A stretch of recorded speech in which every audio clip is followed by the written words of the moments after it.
Hey everyone, welcome back to Leosophy. I got an interesting question the other day.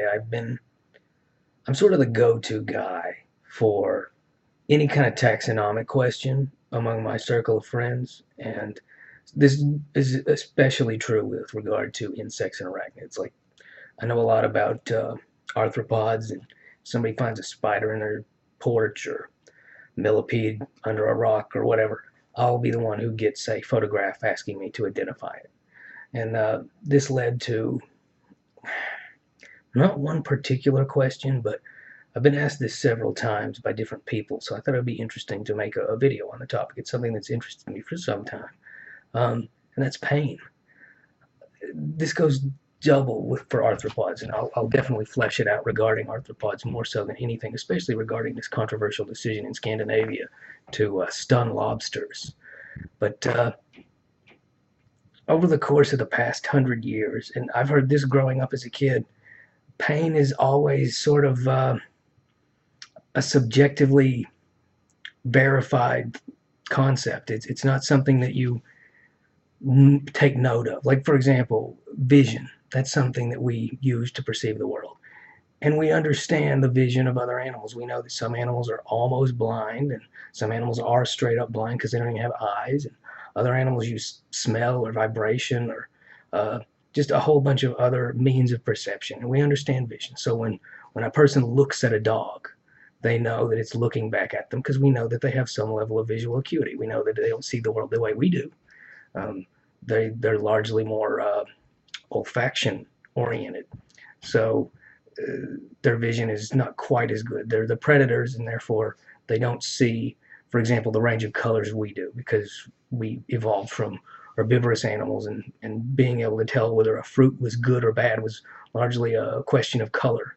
And being able to find a predator in the bushes was also a question of color, whereas predatory animals, they usually either see in black and white or a much more subdued spectrum of color, and dogs are no exception. But pain is a whole other matter. I hear people argue all the time. Well, some people don't feel pain the way normal people do. They're less than human, and therefore it's okay to be cruel to them. This goes especially true for people who've done very cruel things. Oh well, psychopaths and sociopaths and people like that, they don't really feel pain anyway. I've heard that. Of course, your average person, if they hear that, they're going to say, well, that's just a justification to punish people who've done bad things. And that's 100% true. I mean, pain is a pretty universal thing for human beings. Um, but then every now and again, I'll hear people say, well, if you shoot a deer with an arrow, it doesn't really feel it. They don't feel the way we do. Of course they do. Of course they do. We know this. We know that they have nociceptors, which is the nerves that feel pain. It's something that they absolutely experience. And this, by the way, this is not a animal cruelty or vegan video. I'm not opposed to hunting. I'm not opposed to eating meat. I'm not opposed to any of that sort of thing. It's just aggravating when I hear people make these they sound so utterly certain about something that's verifiably, demonstrably false. And that's what is annoying about hearing that, is because it's not that they believe that because it's something they've observed. They believe that because it makes things that they like to do easier. Some people, they like to hunt, but they also don't like the idea of making something suffer, and therefore they'll justify it by saying, well, it doesn't. And that's not true. All mammals, birds, reptiles, they pretty much have the same setup we do regarding pain. I mean, obviously they're not going to have the same view of pain that we do. For them, it's 100%. It's like when you're having a nightmare and you're in pain or you're suffering. There's not a rationality to it. For most animals, they're simpler creatures than us, and they're not going to think about it in any kind of deep or philosophical context. It's not like I'm suffering because of X. I'm suffering because of Y. For them, they know they're suffering. They're aware of it. But that leads us to fish and arthropods because it's different. It is. They do not have nociceptors. Now, that becomes a bit of a focal point for the debate because some people say, well, they don't really feel it. They don't experience pain. because nociceptors are necessary to experience pain. Therefore, it's okay to pull their limbs off one by one. Nothing wrong with that. And then on the other hand, you have people who completely anthropomorphize them. In fact, in New York, there was a case. This was uh, within the past decade, if I remember right. In New York, there was an instance where this fancy to do restaurant, I think it was Russian in nature, but I might be wrong on that, they had a block of ice and they had two lobsters sitting on the block of ice.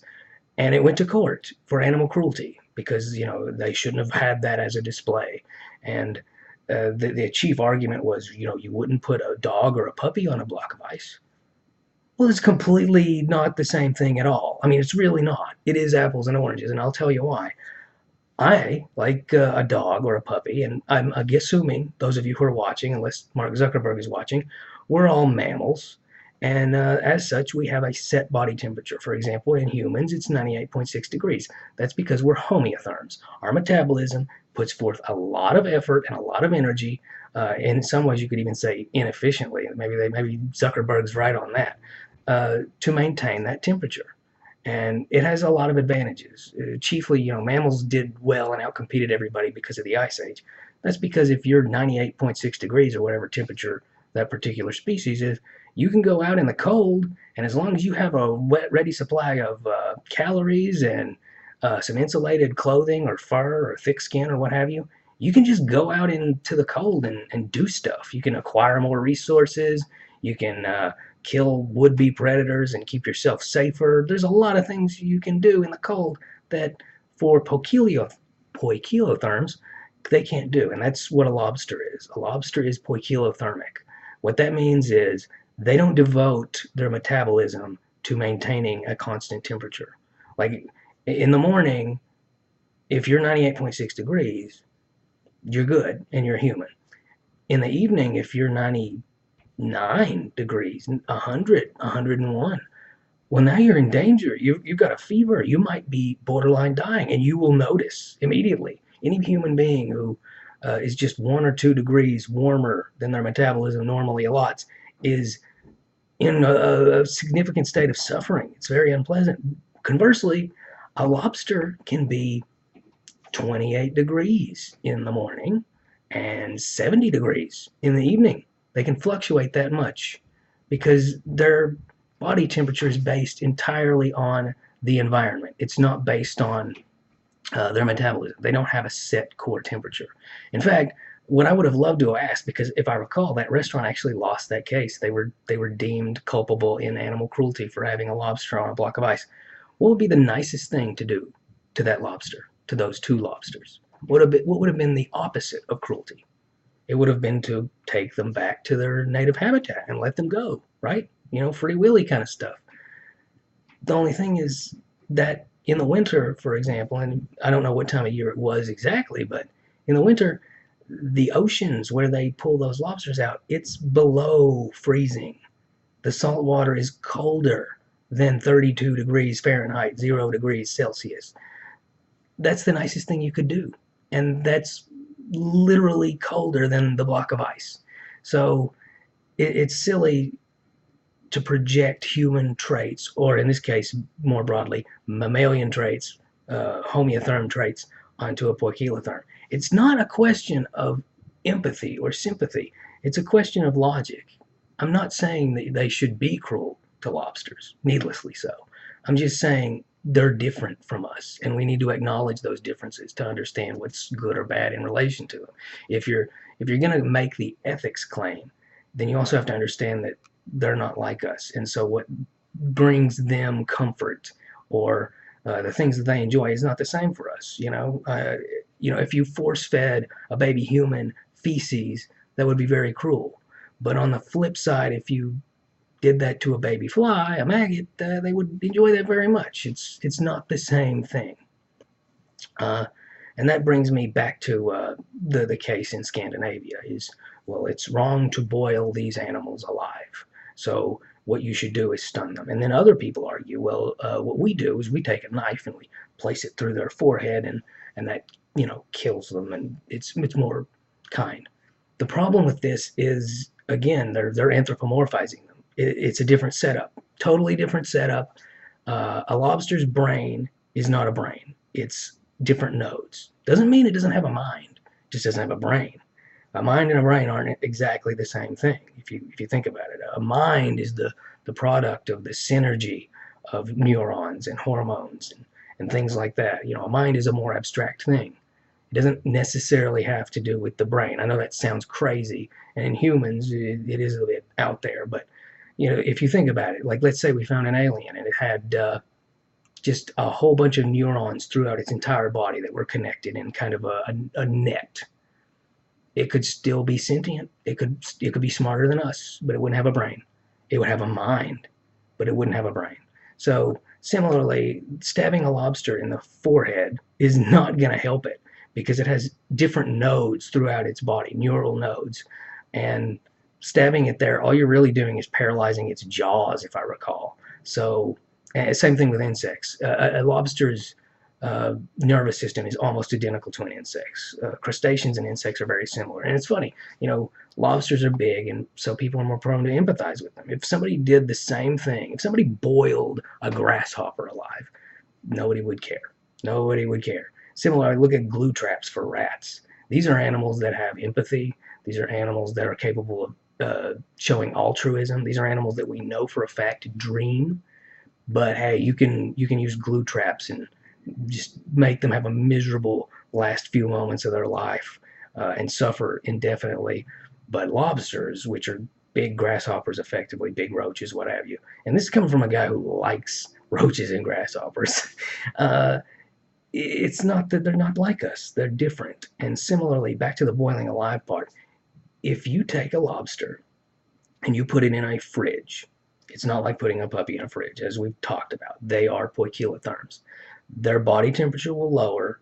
Their metabolism will also lower. See, the metabolism doesn't control temperature, but temperature controls metabolism. That's why so many poikilothermic animals in temperate areas hibernate. Like pretty much every insect in temperate areas, they either hibernate or they die out and then make their way up from warmer zones. Whereas mammals, some of them hibernate, and it's a different kind of hibernation. It's really more like lowered metabolism rather than a fully suspended one in mammals. So it's different. Yeah, if you put a lobster in a fridge, that's pretty much what happens. Everything slows down, almost to the point of coma. I mean, no joke. Everything just lowers. And then you take it out of that fridge and you put it in boiling water. By the time it goes from almost not aware because it was so cold to dead, it's not really suffered a notable amount. In fact, I would say that when you consider how most human lives will end in nursing homes, in hospitals, suffering, I would say that most humans should envy a lobster's way of going out if refrigerated and boiled. Now, on the flip side, you've got the other camp. They would argue, it's astonishing the dichotomy in when it comes to animal welfare. On one hand, you've got people who, well, it's no different from a puppy, and you shouldn't do this and that, and you should stun it and all that. When it's not a puppy, it's nothing like that. And then on the other hand, you have people who, well, I'm gonna pull all its limbs off one by one because they don't feel things anyway. Well, they're closer to the truth, I guess, than the people anthropomorphizing them in that sense because they don't have nociceptors. But it's very conceited, I think, and arrogant even, um, to assume that just because they don't feel pain the way we do doesn't make it a negative experience. I mean, if you think about it, the way we take things in, it's the way we evolved to survive.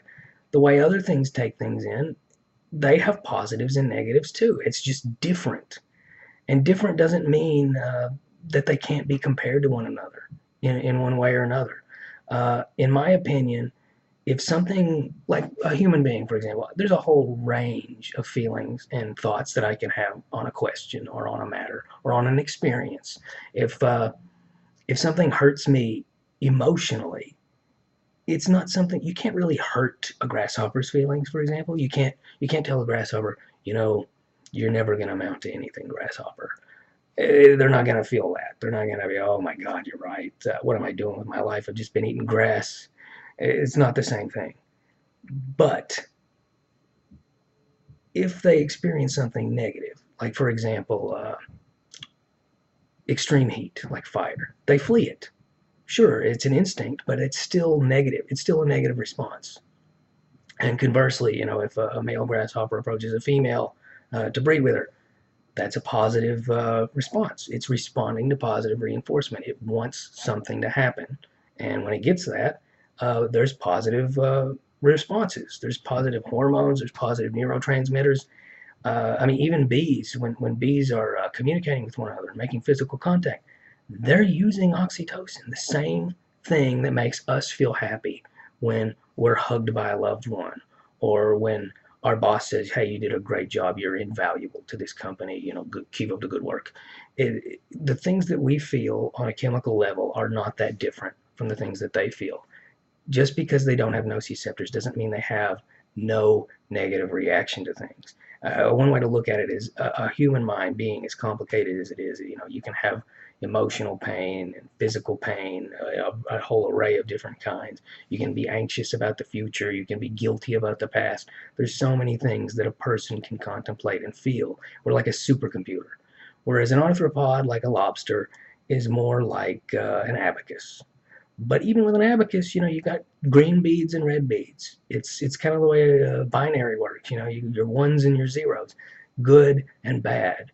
And if you're making something feel negative or bad for no logical reason, just your own enjoyment, I would say that's masochism, and I would say that's wrong. Not just for the animal, but why are you doing that? It's like the hypothetical guy, thankfully, that I'm talking about, who wants to pull all the limbs off of the lobster. If it doesn't feel anything, if it doesn't suffer from what you're doing, why are you doing it? You don't see people do that with celery. You don't see, "Oh, take that, you freaking celery. I'm gonna rip this carrot stick in half. I'm gonna make this salad so aggressive." You don't see that.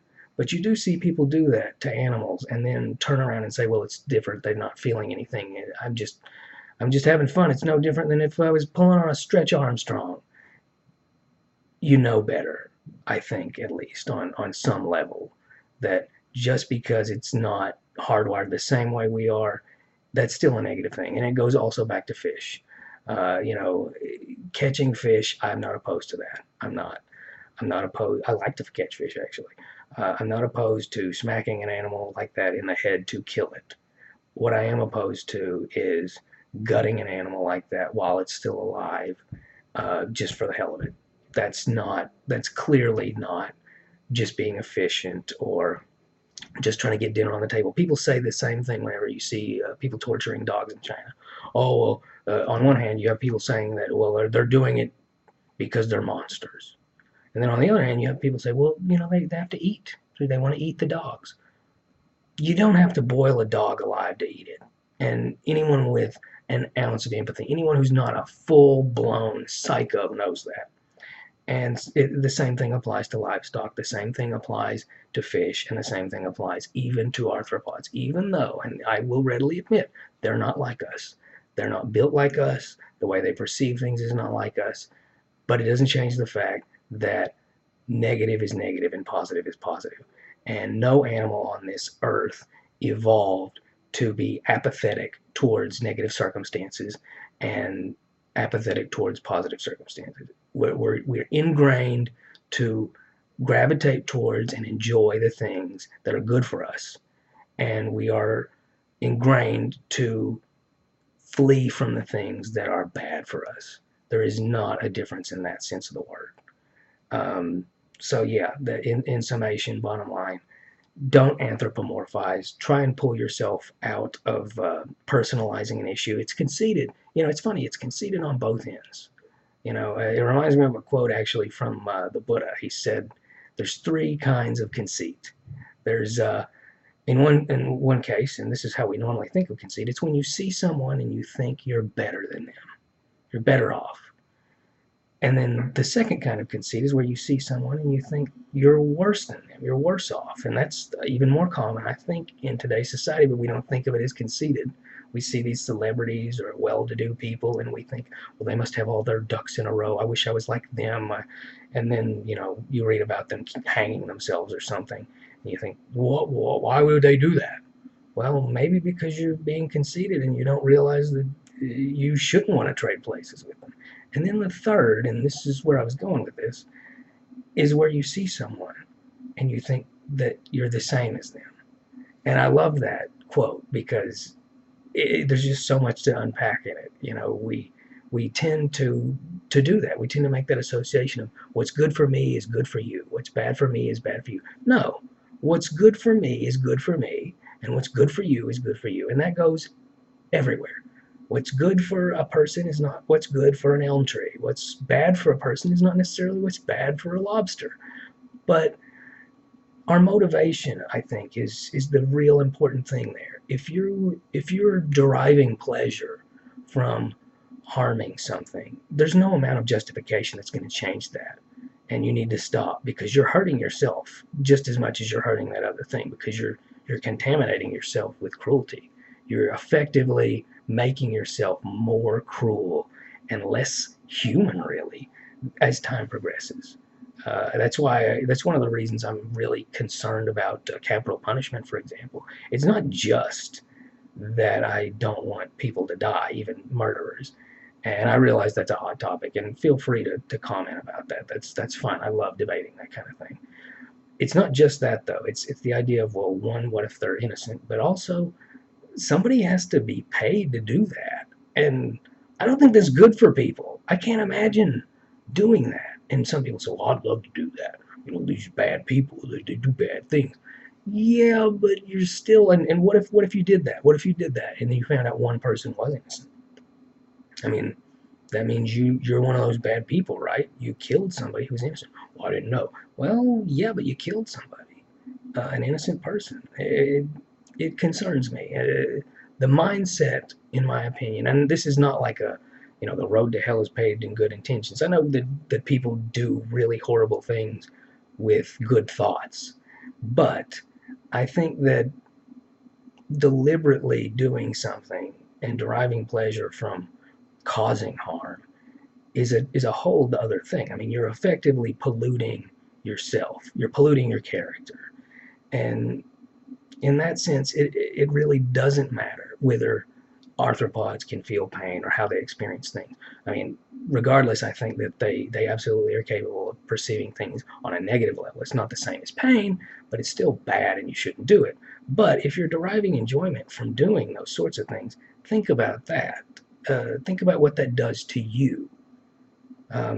Yeah, I mean, again, you don't see people aggressively chop up salad. And as far as I know, most people claim that plants don't really feel, although they kind of do too. It's a whole other can of worms that I'm not gonna get into that this time about how plants use chemical signals and do a whole number of really interesting things that borders on having a consciousness. Again, there's another example of how the brain and the mind are the same thing. Plants, maybe they have something resembling a mind in one sense or another, but yeah, bottom line thing to take home here, not all living things, fish and arthropods, prime examples, they don't feel pain, but they can still feel bad, and you shouldn't make things feel bad deliberately. I mean, it's a question of what you're thinking and feeling while you're doing it. If you're killing an animal because you want to make a stew out of it, or you're catching a fish because you enjoy fishing, it's not the same thing as enjoying watching something struggle and suffer and try to escape and being goaded on by that. It's like you step on a dog's paw and it yelps. If you're the kind of person who immediately recoils because you don't want to hear that sound, it makes you hurt. That's good. If you're the kind of person who steps on a dog's paw and it yelps and it goads you on and it makes you want to put your foot down harder, there's something up. You know, work on that, I guess.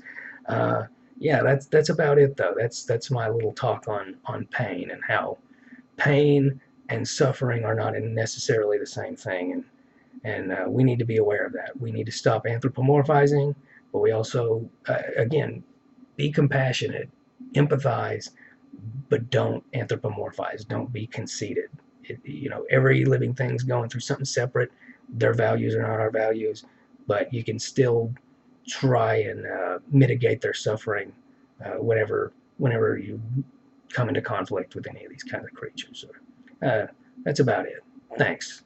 See you all.